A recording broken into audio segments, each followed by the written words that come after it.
बिस्मिल्लाहिर्रहमानिर्रहीम। अस्सलाम वालेकुम नाज़रीन, आप यूट्यूब चैनल देख रहे हैं। मैं इमरान खान हूँ। सबसे पहले आप इमरान खान साहब का कॉन्फिडेंस चेक करें कि ये वो शख्स है जो 500 से ज़्यादा दिन हो गए अब तक जेल में। लगभग 1.5 साल इमरान खान साहब को होने वाला है और उन्हें जेल में डाला हुआ है।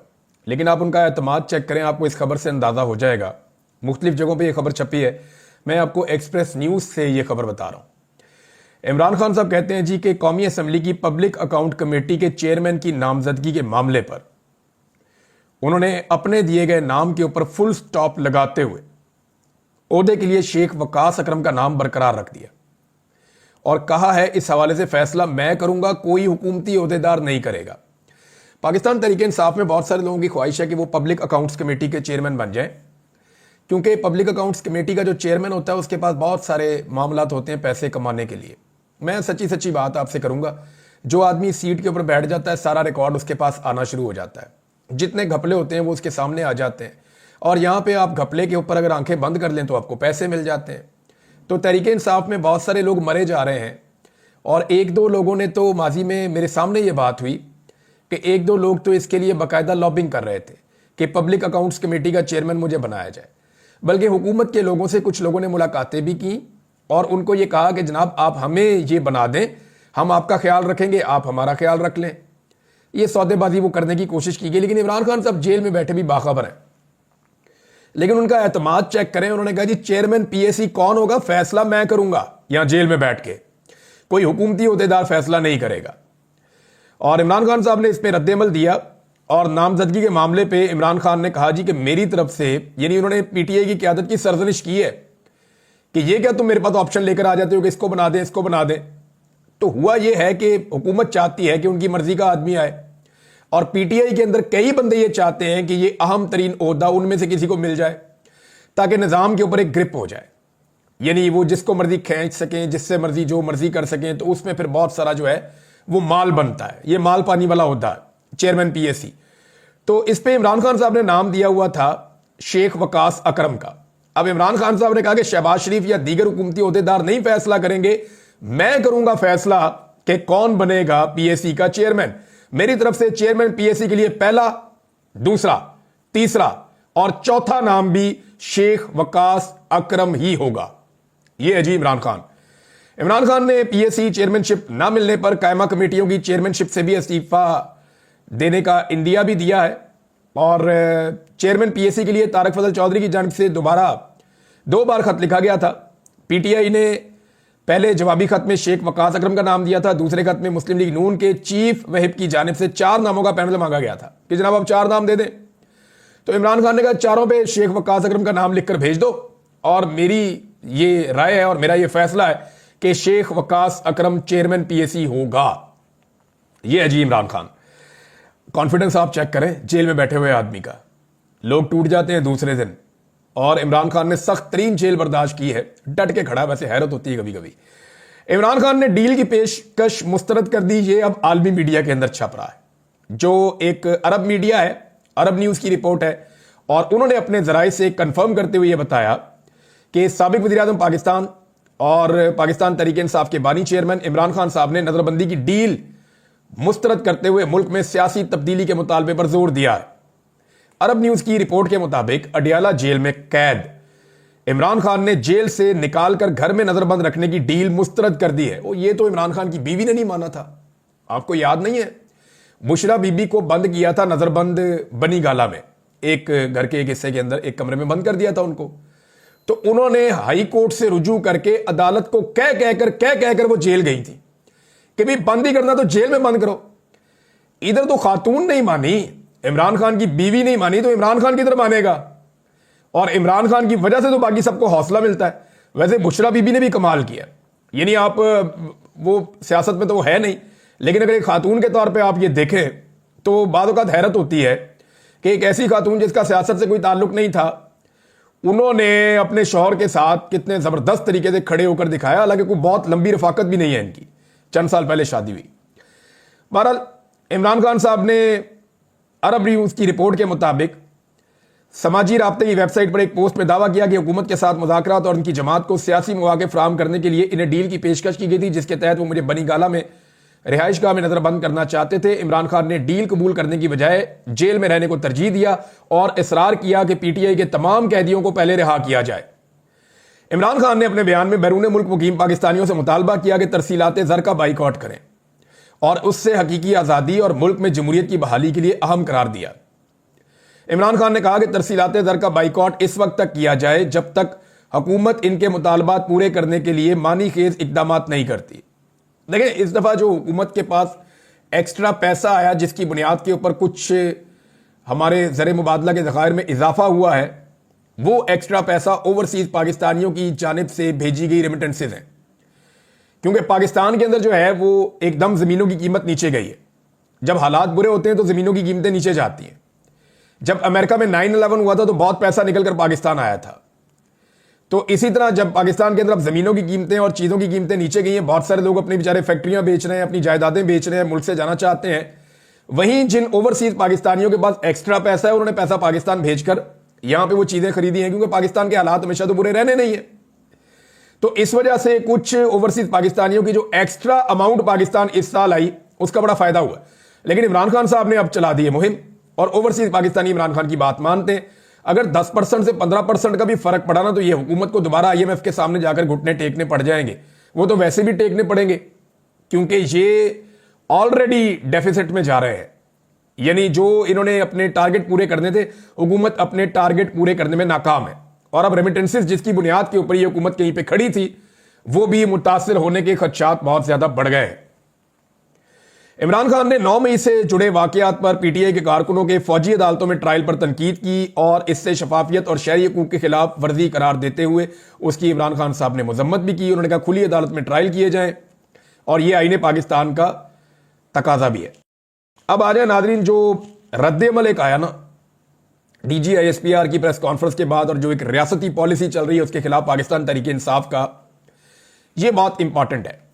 एक तो देखें, ये पाकिस्तान के अंदर सेट पैटर्न है कि आप किसी बड़े इदारे के ऊपर, चाहे वो गलत बात करें या ठीक बात करें, फैक्चुअली ठीक हो या फैक्चुअली गलत हो, आप तनकीद नहीं कर सकते। आप तनकीद करेंगे तो वो मुकद्दस गाय है, आपको निशाने इबरत बना दिया जाएगा।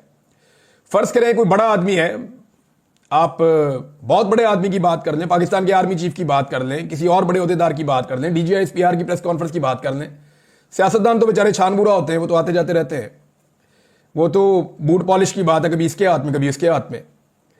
तो यहां पे अगर वो कोई ऐसी बात कर दें जो फैक्चुअल नहीं है और आप उसकी निशानदेही करें पाकिस्तान में, तो आपके लिए बड़ी प्रॉब्लम हो जाती है।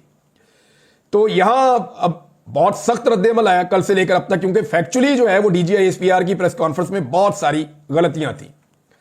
वहां पे ऐसे फैक्ट्स थे जो मौजूद थे ग्राउंड के ऊपर, लेकिन उन्हें लगा कि शायद मैं ये कह दूंगा तो कोई चैलेंज नहीं करेगा। लेकिन नौजवानों ने कल से लेकर अब तक पूरी प्रेस कॉन्फ्रेंस का जो है वो पोस्टमार्टम किया। वो कैसे किया मैंने आपको बताया भी है। अब शेख वकास अकरम साहब ने उसके ऊपर एक वजह बताई है। ये जनाब सेक्रेटरी इत्तलात है पाकिस्तान तहरीक इंसाफ के। तो शेख साहब कहते हैं, जब इतने बड़े इदारे और इतने ऐसे इदारे के तर्जुमान जिससे कौम ने हमेशा मोहब्बत की है, उनके मुंह से लोग अपने कायद के खिलाफ प्रेस कॉन्फ्रेंस में गुफ्तगू सुनते हैं, तो फिर कौम के बच्चे नौजवान सोशल मीडिया पर अपना रद्द-ए-अमल देते हैं। यह नेचुरल है, लोग अपनी अपनी तबीयत के मुताबिक रिएक्ट करते हैं। आप इस पर फिर इसलिए बुरा ना मनाएं, क्योंकि अगर तर्जुमान जिम्मेदारी का मुजाहरा नहीं कर रहा तो इन नौजवानों से क्या तवक्को रखते हैं? कौन पुरअमन शहरी है, इंतशारी या दहशतगर्द है, इसका फैसला अदालतों को करना है। आप इमरान खान के करोड़ों वोटर्स को बगैर किसी जुर्म साबित किए हुए और अदालती कार्रवाई के बगैर, यानी इन अलकाबात से आप उनको ना नवाजें। ये शेख वकास अकरम साहब ने बात की है, जायज बात है। जब एक इदारा कहता है हमारा सियासत से ताल्लुक ही नहीं है, तो सियासत पे फिर उन्हें कमेंट्री भी नहीं करनी चाहिए और एक पॉलिटिकल पार्टी के बारे में अपनी ऐसी राय पेश नहीं करनी चाहिए जो कुछ और पॉलिटिकल पार्टीज ऑलरेडी बना चुकी है। पाकिस्तान तहरीक इंसाफ ने एक बड़ा इंपॉर्टेंट मुतालबा किया है। यह मुतालबा मैं यहां पे आपके सामने रख देता हूं। ये इंपॉर्टेंट है, लेकिन 2-3 बड़ी अहम खबरें हैं जो मैं आपको भी वीलॉग के अगले हिस्से में देने वाला हूं। एक तो अमेरिकन एम्बेसी से कुछ लीक्स होने के खतरात हैं और ये बहुत सारे लोग कह रहे हैं, और कुछ ऑडिट मामला होने हैं जिनमें बहुत सारे लोग फंस जाएंगे। और यहां इस्लामाबाद में कुछ बड़ी अहम मीटिंग्स हो रही हैं। उन मीटिंग्स के नतीजे में कुछ चीजों पे डिस्कशन हो रही है कि अमेरिका को अब आने वाली एडमिनिस्ट्रेशन को क्या हम दे सकते हैं जिससे वो हमारे साथ खड़े हो जाए। तो मैक्सिमम के ऊपर डिस्कशन हुई है, या मेरे एक सोर्स ने मुझे कुछ चीजें बताई, मैं वो आपके साथ शेयर करता हूं। मुझे ये तो कंफर्म हो गया कि डिस्कशन हो रही है। किन चीजों पे हो रही है उस पर हम बात कर लेते हैं। तो नंबर एक ये है कि पाकिस्तान तहरीक इंसाफ ने रियासत की पॉलिसियों का असर नौ जायजा लेने का मुतालबा किया कि दोबारा देख लें आपकी ये क्या पॉलिसियां रियासत की। इख्तलाफ राय को रियासत मुखालिफ करार देने का रुझान उन्होंने कहा गलत है। इस तरह के इकदामात तनाज़ात और लाकानूनियत को हवा देते हैं। और उन्होंने कहा जी पाक फौज के तर्जुमान की जो प्रेस कॉन्फ्रेंस है उस पर रद्दमल देते हुए पार्टी की आदत ने उसे रवायती और गैर तब्दील शुदा मौक़िफ़ करार देते हुए इजहार राय की आज़ादी और आईनी इंसाफ की जरूरत पर जोर दिया। पीटीआई के मरकजी सेक्रेटरी इत्तलात शेख वकास अकरम ने एक तफसीली प्रेस रिलीज में अदालती मामलात में फौजी अदालतों के इस्तेमाल को तनकीद का निशाना बनाते हुए आईनी निज़ाम पर मुज़िर असरात के बारे में खबरदार किया।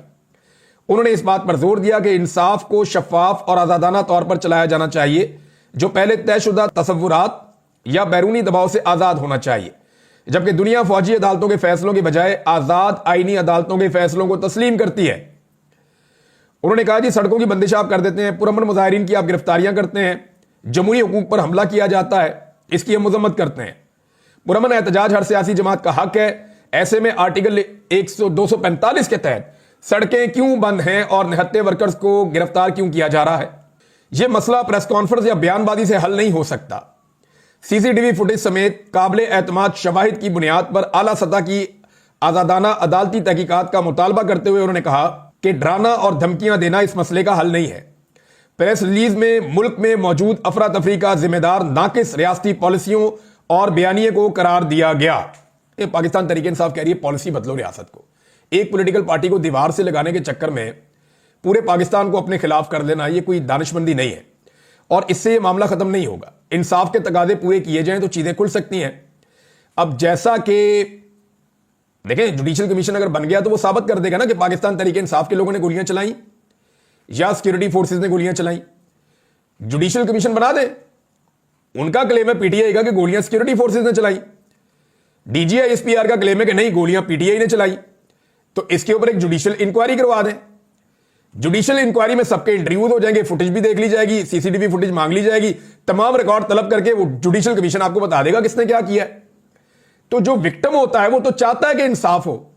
तो पाकिस्तान तहरीक इंसाफ जुडिशल कमीशन मांग रही है, जबकि हुकूमत और इदारे जो है वो जुडिशल कमीशन से भाग रहे हैं, वो देने के लिए तैयार नहीं है। तो यहां ये चीज है। और दूसरा एक और चीज भी खबर आई है, वो ये है कि पाकिस्तान तहरीक इंसाफ ने एक बड़ा फैसला किया है और वो फौजी अदालतों के मामले को पेशावर हाई कोर्ट में चैलेंज करने जा रहे हैं। यानी फौजी अदालतें एक और अदालत के अंदर चैलेंज होने जा रही हैं, यानी उनके जो फैसले हैं वो चैलेंज हो जाएंगे वहां पे। देखिए ना, कम से कम फैसले तो मिले ना, फैसले तो है ही नहीं अभी तक। शफाफियत का तकाजा ये होता है कि जब आपका ट्रायल चलता है किसी कोर्ट के अंदर तो आपको पूरा मौका मिलता है, आपके वकील वहां पे आते हैं। अब जो वकील वहां पे गए उनमें से एक दो से मेरी बात हुई है, मैं उनके नाम नहीं लूंगा, उनके लिए प्रॉब्लम हो जाएगी। उन वकला ने कहा कि जी हमें बाकायदा मना किया गया था कि तुमने बाहर निकल के कोई बात नहीं करनी वरना खुद जिम्मेदार हो गए। वो कहते हैं हम बाहर निकल के बता ही नहीं सकते कि अंदर क्या चल रहा है और अंदर किस तरह की प्रोसीडिंग हो रही है मिलिट्री कोर्ट के अंदर। और वो कहते हैं कोई इंसाफ के तकाजे पूरे नहीं हो रहे। अब जनाब अदालतों ने फैसला सुना के 105 बंदे थे, 105 के 105 ही गिल्टी कर दिए, सबको सजा मिल गई 2 साल से लेके और 10 साल तक। अब ये सजाएं हो गई हैं तो फैसले किधर है? अब वो तमाम लोग फैसले मांग रहे, लाओ जी फैसला दो। जब फैसला आता है ना तो उसमें लिखा जाता है कि डिफेंस ने ये कहा, प्रोसिक्यूशन ने ये कहा, यानी सरकारी वकील ये कह रहा था, जज ने इस बुनियाद पे फैसला दिया, ये वाले शवाहिद सामने आए। वो पूरा कई सफों का फैसला लिखना पड़ता है। वो फैसले किधर हैं? वो फैसले अभी तक सामने नहीं आए। मुझे ऐसा लगता है कि वो फैसले बड़े अजीबोगरीब होंगे, क्योंकि देखें जो अदालतें होती है ना उनका पूरा एक तरीकाकार होता है चीजों को सुनने का, करने का। अब ये जो वहां पे जजेस हैं वो जूनियर ऑफिसर्स हैं और सीनियर ऑफिसर्स की राय क्या है वो आपने डीजीआई एसपीआर की प्रेस कॉन्फ्रेंस में देख ली। तो वो जूनियर ऑफिसर्स अपने सीनियर्स के खिलाफ कैसे जा सकते हैं? वो फैसले ऑब्वियस थे, सबको आइडिया था क्या फैसले आने। अब वो फैसले हैं किधर? अभी तक किसी को नहीं मिला। वो फैसले मिल जाए तो फिर इंसाफ के तकाजे पूरे होना शुरू हो जाएंगे, फिर ये अपील में भी जा सकते हैं। डायरेक्ट हाई कोर्ट के अंदर पाकिस्तान तहरीक इंसाफ चैलेंज करने जा रही है, देखते हैं वहां क्या होता है। और खैबर पख्तूनख्वा हुकूमत अगर पेशावर हाई कोर्ट में चैलेंज करने जा रही है तो ये सारे फैसले कलदम भी हो सकते हैं और ये किसी एक बड़े गेम का हिस्सा भी हो सकता है। अभी मैं इस पर कुछ नहीं कहना चाहता, लेकिन 2 और चीजें हैं जो होने जा रही हैं। नंबर 1, कुछ हुकूमती सहाफी जो हैं उनको मुसीबत पड़ी हुई है, कुछ हुकूमती लोग जो हैं उनको खलबली मची हुई है और कुछ रिजीम चेंज ऑपरेशन के जो सहूलतकार हैं उनके लिए बड़ी मुसीबत बनी हुई है, क्योंकि अमेरिका से दबाव लगातार बढ़ता जा रहा है और अमेरिकन का पाकिस्तान के बारे में जो बढ़ता हुआ नॉलेज है वो बहुत हैरानकुन है। यानी यहां पे कोई उर्दू में पंजाबी में ट्वीट करता है, कोई शेर लिख के डालता है, उनको वहां तर्जुमा पता चल जाता है।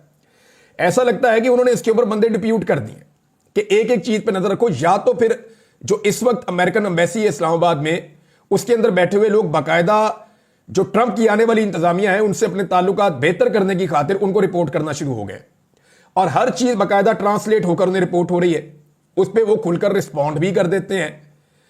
अब एक खदशे का इजहार किया जा रहा है और ये वो लोग कर रहे हैं जो एम्बेसीज के बड़े हल्का करीबी हल्के में रहते हैं। यानी इस्लामाबाद में ऐसे हमारे कुछ सहाफी हैं जो ज्यादातर डिप्लोमेटिक इनक्लेव के अंदर कभी इस एम्बेसडर को मिल लिया, कभी इसको मिल लिया, तो उन्होंने अपने एक ताल्लुकात अच्छे खासे बनाए हुए हैं। तो उनसे जुड़े कुछ लोगों ने ये खबरें दी हैं और खबर ये दे रहे हैं कि जो अमरीकी एम्बेसी है वहां से कुछ चीजें लीक हो सकती हैं।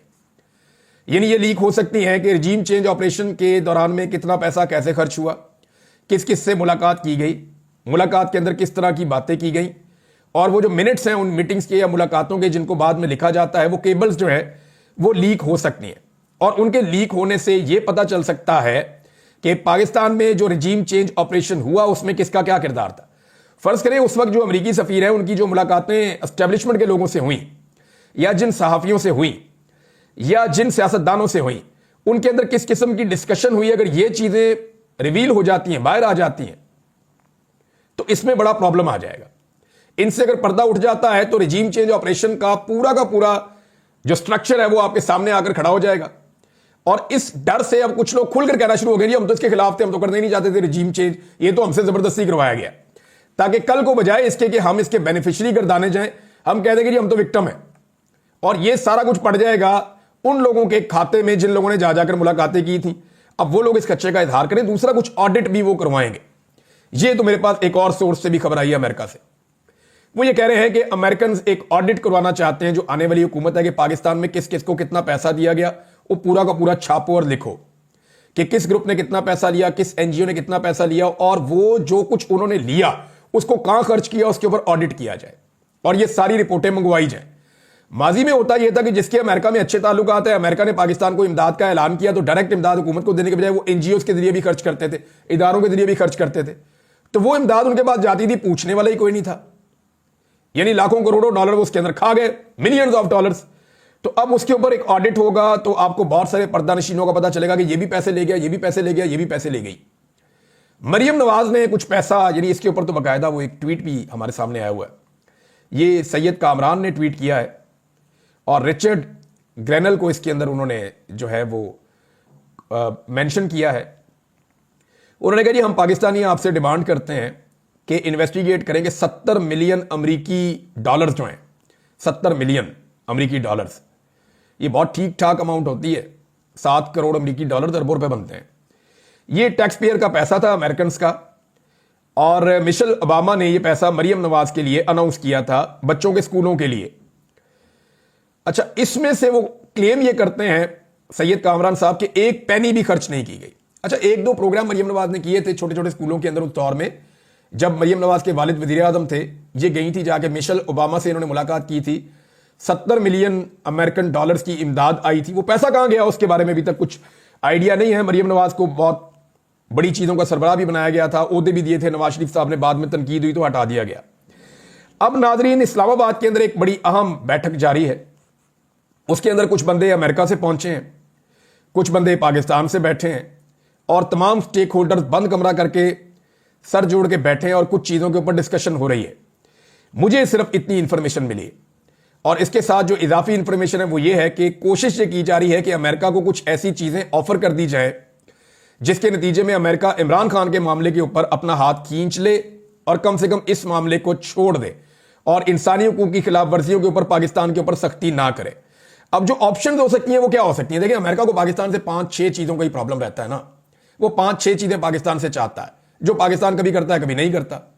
डिक्टेटर होते हैं तो फौरन कर देता है, सियासतदान होते हैं तो उनको जरा फिक्र रहती है कि लोग क्या सोचेंगे, तो वो नहीं करते। लेकिन जो चीजें ऑफर की जा सकती हैं वो क्या है? Under discussion. Number 1, America Pakistan पर मजीद पाबंदियां लगा सकता है। दिफाई नुक्ता नज़र से आपको महदूद किया जा सकता है ताकि आप दूर तक हिट ना कर सके। इसमें इंडिया का भी फायदा हो जाएगा, इसमें इसराइल का भी फायदा हो जाएगा और अमेरिका का भी फायदा हो जाएगा कि समुद्र में जहां जहां वो मौजूद है पाकिस्तान की एक्सेस से वो बाहर चले जाएंगे। अब इसमें जो है वो मौजूदा हुकूमत ने कोई रद्द अमल नहीं दिया पाबंदियों पे। हुकूमत की आपने देखा, शहबाज शरीफ हो, इसहाक डार, सारे चुप हैं, बोल नहीं रहे, ना नवाज शरीफ। तो क्या ये आइंदा भी ऐसे ही चुप रहेंगे अगर अमेरिका ऐसा करता जाए? तो एक ये ऑप्शन है। दूसरा, इसराइल के मामले पर क्या डोनाल्ड ट्रंप की इंतजामिया को यकीन दहानी करवाई जा सकती है? यानी ऐसे बहुत सारे इकदाम पाकिस्तान में उठाए गए हैं जिससे इसराइल बहुत खुश होगा। यानी फलस्तीन का आप झंडा उठाए, आपको मार पड़ती है, गिरफ्तार कर लेते हैं। आप एहतजाज करें इसराइल के खिलाफ तो आपको मार पड़ती है, आपको गिरफ्तार कर लिया जाता है, और ये बार बार होता रहा है। तो ये एक नई चीज हमने पाकिस्तान में पहली मरतबा देखी और इसको भी बतौर हथियार इस्तेमाल किया जा सकता है। अफगानिस्तान में अमरीकी मफादात के लिए एक कलील मुद्दती एक कशीदगी शुरू हो सकती है जिसका आगाज कर दिया गया है। यानी पाकिस्तान में दहशतगर्दी बड़े लंबे अरसे से हो रही है। पाकिस्तान बार बार कहता रहा अफगानिस्तान से आ रहे हैं, लेकिन एरियल स्ट्राइक्स हमने अब की हैं और यह साबित हो चुका है गुज़िश्ता 24 घंटों के अंदर कि जनरल बाजवा और जनरल नदीम अंजुम साहब, इनकी और मिलिट्री एस्टेब्लिशमेंट की यह पॉलिसी थी कि तालिबान को वापस लेकर आना है। पीटीआई इसकी मुखालिफ थी, लेकिन यह तालिबान को पीडीएम की हुकूमत के साथ मिलकर वापस लेकर आए मुसल्लह लोगों को, और उसके बाद पाकिस्तान में दहशतगर्दी का वो सैलाब आया जो अभी तक जारी है। लेकिन अफगानिस्तान में अटैक करके क्या पाकिस्तान ये पैगाम देना चाहता है कि, और इस तरह के कुछ बयानात जो हैं वो हुकूमत के जो करीबी लोग हैं उनकी तरफ से आ भी रहे हैं कि जो अमरीकी मफादात हैं खित्ते में उनको फिर पाकिस्तान पूरा करेगा। तो जैसे अमेरिका पाकिस्तान में करता था ड्रोन अटैक, एरियल स्ट्राइक, ऐसे ही पाकिस्तान अफगानिस्तान में कर सकता है। ईरान के हवाले से अमरीकी मफादात के साथ पाकिस्तान जा सकता है। यहां पे एक फायदा यह दिया जा सकता है, भारत से ताल्लुकात नॉर्मल करना। कश्मीर पहले ही आपके एजेंडे के ऊपर नहीं है।